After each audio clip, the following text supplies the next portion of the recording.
Alors, la protection des données, nouvelle génération pour un monde hybride. Merci d'accueillir Monsieur Jordi Broza de Big ID. Bonjour, c'est à Bonjour, vous. bonjour, merci. Voilà, je vais vous montrer un petit peu ce que Big ID fait de mieux sur ce nouveau mot. Ça fait déjà peut-être quelques années qu'on parle de DSPM, c'est la Data Security Posture Management, et comment Big ID arrive avec cette nouvelle technologie en leader de ce marché. En gros, juste pour faire rapide, Big ID a été fondé il y a quelques années, il y a 8 années déjà, et dans un contexte où on voulait vraiment pouvoir donner cette visibilité aux données des gens. C'est-à-dire, tout le monde a des données de partout, dans le cloud, dans l'on-prem, dans des data centers, du structuré, du non structuré, et parfois il y a beaucoup de ces informations qu'on ne connaît pas. Et même sans le savoir, on est toujours impacté par des réglementations de la confidentialité ou des éléments de sécurité que parfois on ne connaît pas. Et c'est là que Big ID a été développé et voilà. Et aujourd'hui propose cette solution qui est très intéressante. Je vais vous présenter. Alors, on va parler principalement de ces 3 axes. C'est comment on arrive à se connecter à tout type de données au niveau coverage. Derrière, comment on arrive à faire cette classification et identification de quels sont les problèmes ou les solutions à résoudre, à remédier. Et derrière, pouvoir avoir ces façons de remédier, de résoudre les problèmes identifiés. Alors, on ne va pas juste se limiter à identifier, à ce qu'on appelle en anglais le awareness, savoir où se trouvent les données, mais vraiment pouvoir agir et donner les outils pour pouvoir résoudre toutes les problématiques qu'on a identifiées. D'accord? Pour ce faire, on a plusieurs étapes. La première partie qui va être le scan et le discovery, pouvoir être en fait en mesure de se connecter à tout type d'environnement, comme je le disais. Peu importe si c'est du cloud privé, public, si c'est des clouds particuliers tels que des oracles ou autres, si c'est par exemple des data centers on-prem qui sont sécurisés, Big ID va pouvoir être connecté à tout type d'environnement, va pouvoir accéder à tous ces types d'informations et là encore pouvoir montrer et classifier toutes les données. Et ce qui va permettre, c'est de ne pas avoir plusieurs outils, des outils pour le cloud, des outils pour le on-prem, des outils pour le structuré, des outils pour le non structuré, et avoir une seule console qui va vous permettre d'identifier toutes les données. Ensuite, on passe sur la partie classification. Là, on s'est connecté, on a compris tout ce cartographie d'informations et on va pouvoir la classifier. Alors, Big IT propose plus de 1000 classificateurs. Ce sont des modèles qui utilisent, dans la plupart des cas, des intelligences artificielles pour comprendre le contexte de la donnée. Et ici, l'avantage, c'est qu'on va pouvoir proposer des solutions pour customiser ces connecteurs. Alors, ce n'est pas juste faire des changements, mais carrément créer des nouveaux modèles de l'intelligence artificielle pour pouvoir identifier des données qui sont propres à la société. On a tous des impacts similaires en tant que réglementation, en tant que RGPD, des PCI DSS ou équivalents, mais les problématiques internes sont très particulières de chacune des sociétés. Et c'est ça qui nous permet un peu d'avoir cette flexibilité qui nous permet de connecter et identifier tout type d'informations, pas que les éléments réglementés, mais aussi tout ce qui est propre à la société, de ce qu'on appelle les crown jewels de la société elle-même. Et comme je disais, on va utiliser de l'intelligence artificielle dessus parce que ce n'est pas pareil. Si je dis par exemple, je suis à l'aéroport Charles de Gaulle ou je suis avec Charles de Gaulle, un matching de pattern va me donner un match dans les deux cas, mais d'un côté, on parle d'un aéroport, d'un lieu, de l'autre côté, on parle d'une personne. Alors difficilement, je serai avec Charles de Gaulle, mais vous voyez le principe, des gens qui s'appellent de la même façon qu'un pays ou qu'une ville, des gens qui s'appellent Sydney, qui s'appellent Melbourne. On va pouvoir identifier quand on parle d'une personne, quand on parle d'un lieu ou quand on parle de quelque chose d'autre. Et là encore, on va pouvoir créer, chacune des sociétés clientes va pouvoir créer leur propre modèle pour identifier et classifier ces données-là. Derrière, une fois qu'on a fait cette cartographie, on voit comment sont classifiées les données. On va pouvoir aller à la détection, comprendre quelles sont les problématiques associées à ces informations-là, comprendre quelles sont les combinaisons qui font que du fait d'avoir deux éléments ensemble, c'est plus sensible qu'autre. Alors, un exemple que je fais toujours, si on a un document, par exemple, qui contient un mot de passe en clair, c'est moyen, c'est bon, c'est pas bon au niveau sécurité. Mais si dans le même document, on a en plus le nom d'utilisateur et une URL d'un portail qui nous permet d'accéder avec ces informations-là, là, c'est la combinaison gagnante. Et c'est ces informations-là, ce type de critères qui nous permet de créer des règles et des policies, qu'on dit en anglais, pour pouvoir identifier des situations qui sont plus importantes qu'autres. D'accord.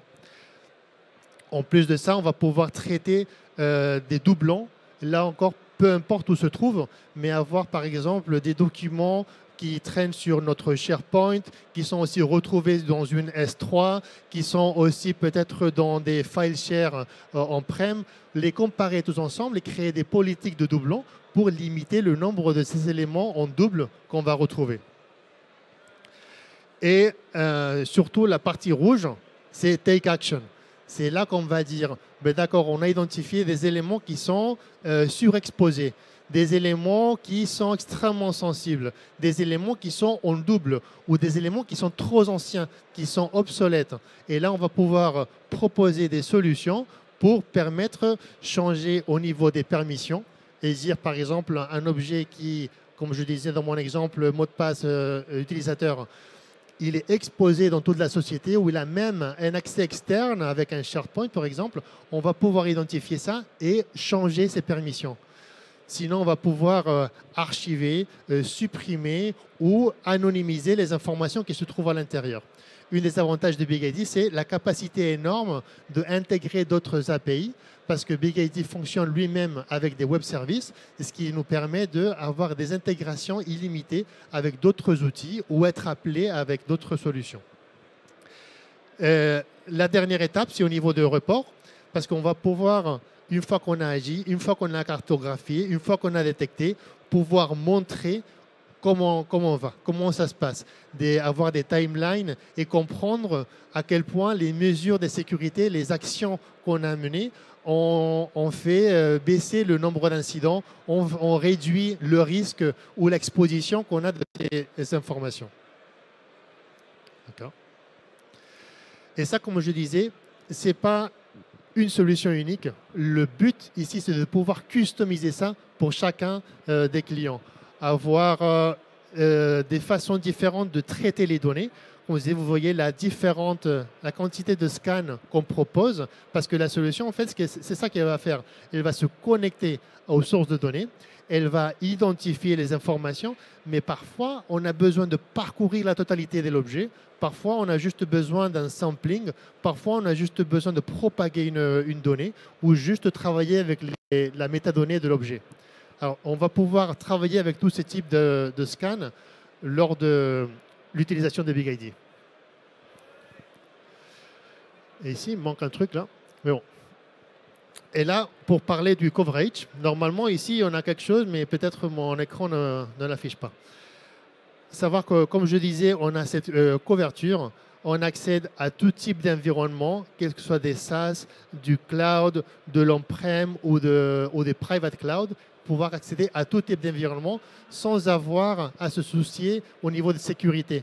Parce qu'on n'a pas besoin d'ouvrir la porte du firewall. Ce qu'on va faire, on peut déployer des éléments en local. Ce n'est pas des agents, mais c'est des machines virtuelles en local qui vont nous permettre en fait, de pouvoir scanner en proximité de la donnée et ramener dans le catalogue, dans le inventaire de BigID, juste la métadonnée, tout ce qui a été retrouvé autour de ces objets-là. Ah tiens, voilà. Je ne savais pas qu'il y avait une animation. En gros, comment on classifie?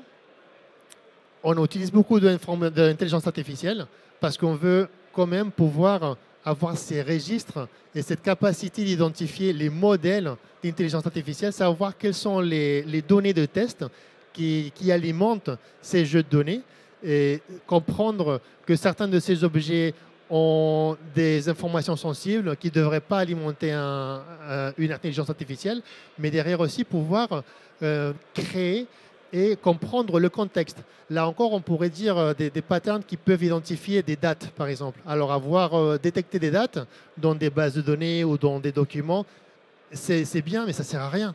Moi, une date, je veux savoir si c'est une date d'anniversaire, c'est une date d'expiration d'un contrat, c'est une date quelconque d'arrivée d'un employé. Et là, c'est quand l'information devient puissante, je peux faire quelque chose avec. Je peux la classifier et je peux agir dessus. Alors, je passe RIP parce qu'on ne va pas beaucoup de temps. Mais voir au niveau du risque, toutes les informations qu'on arrive à faire, ça, c'est plutôt des cas d'usage pour dire trouver, comme je disais, des informations sensibles qui sont dans des endroits qui ne devraient pas être ou qui sont exposés ou qui ne sont pas en compliance avec des réglementations. Et c'est tous ces types d'informations, tous ces types de situations qui vont nous permettre de pouvoir identifier les problématiques pour pouvoir derrière agir dessus. Et c'est là qu'on va faire la rémédiation. Et la rémédiation nous permet de déjà lister toutes les problématiques qu'on a identifiées, lister dans quels endroits, dans quelles déconnexions on a retrouvé ces problématiques pour derrière pouvoir créer aussi simple qu'un ticket Jira ou un ticket ServiceNow, mais aussi pouvoir agir dessus.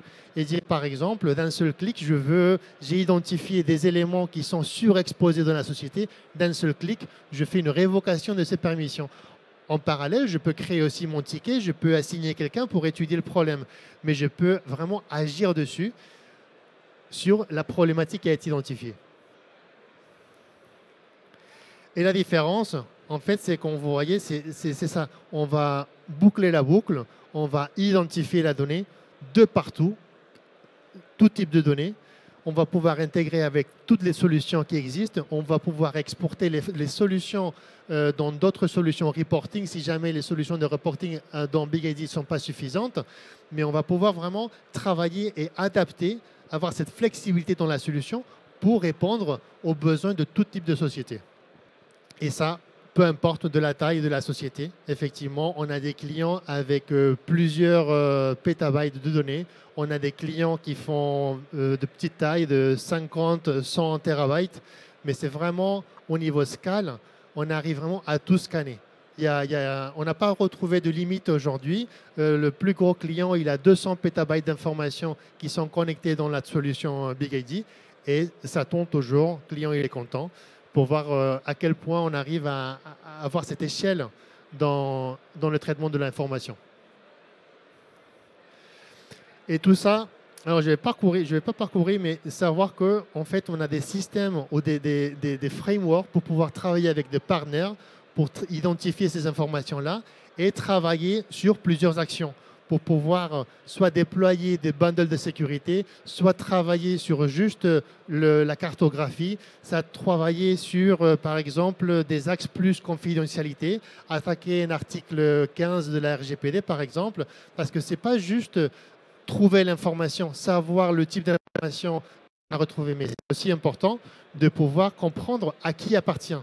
Si on détecte, par exemple, une fuite de données, pouvoir comprendre que la donnée qui a été fuite, ce n'est pas juste des adresses e-mail, ce n'est pas juste des noms, prénoms, mais ce sont des citoyens qui sont parfois européens, qui sont peut-être des Américains, qui sont peut-être des gens ailleurs. Et c'est là que la réglementation qui s'applique est différente. Et BigID va pouvoir identifier toutes ces informations-là et vous pouvoir proposer des solutions, des SLA, des mécanismes pour notifier, remédier et investiguer tous ces types de situations. Et comme vous voyez, en fait, on est leader dans le marché. CB nous a classifiés, ils ont fait des études et je suis fier d'avoir notre petit logo en tant que leader du marché parce que c'est vraiment toutes ces combinaisons d'éléments, la façon dans laquelle utilise l'intelligence artificielle, le coverage de données et la capacité de vraiment agir sur tout ce qu'on a trouvé. Je ne sais pas si on a le droit à des questions. Je ne sais pas si... Est-ce que vous pensez? En tout cas, je vous invite. On est dans le stand F11. Si vous voulez voir une démo de la solution, si vous avez des questions, n'hésitez pas à nous rencontrer. et on parlait un petit peu plus des problématiques que vous avez aujourd'hui et comment Big ID peut vous aider à les résoudre. Merci.